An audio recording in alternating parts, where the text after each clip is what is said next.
This exercise is called 4-point rock backs, which the first part of it you have to understand what I mean by if I say neutral spine. Ideally, this part of you, the middle part of you from the base of your neck to just below your bra strap area, is supposed to have a bit of a long arcing curve, or you should be able to try to hold it in something that resembles that.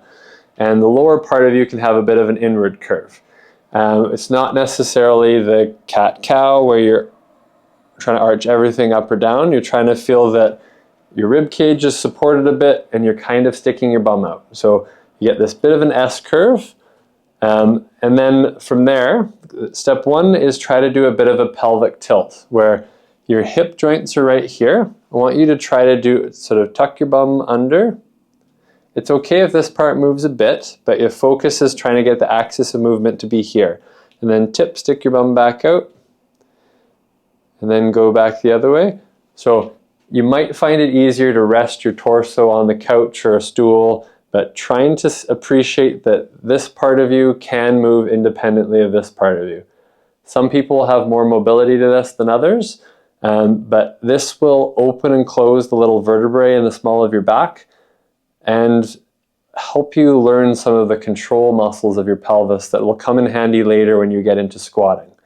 So step one of that exercise is do the pelvic tilt. Step two is find this neutral spine position. And then imagine I took 2 flashlights, stuck them on your butt, and they're pointing back towards the wall. I want you now to rock back and keep the flashlights up. So as you go back, they're not going to tuck down and point at the floor. They're going to stay pointing at the wall. So if I put a hot cup of coffee right here, it's going to stay okay, and you're going to come, just go back and forth, trying to maintain your spine being as one unit, and you're bending in your hips and your knees. Okay? The closer your bum gets to the wall that way, you might have to work a little bit harder to keep your tailbone or keep the flashlights up. Some people with this are very prone to being very bum tucky, so every time, they'll go like that, and now you'll hinge here. Come on back. Or they might be good at going back like that, but every time you come back, you might end up feeling like you have to do this bum tuck again. Goal of this is to try to see that you can keep the axis moving in your hips and your knees, and just do a steady rock back and forth. Okay? Don't worry about going forward, just go to your hip gets to the 90-degree point here, and then worry about going back. After you've done that a number of times, you can appreciate that your hips also, so stop for a sec, your hips a ball and socket joint. You can do a bit of a circular kind of movement. The reason I'm putting my arms on her here is trying to keep her pelvis and her trunk as one unit. You're trying to feel the ball and socket joint in there, moving in your hip.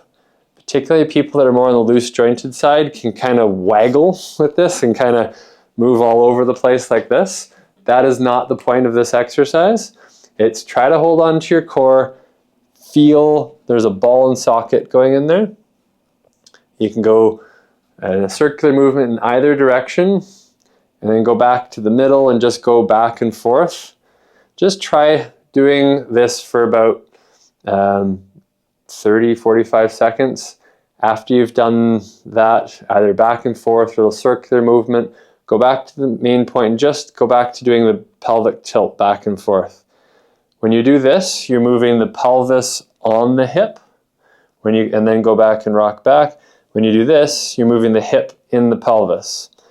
Gaining a little bit more awareness of that is both a great way to help realign your pelvis and loosen up your back, and it's just generally the building block of learning how to squat properly.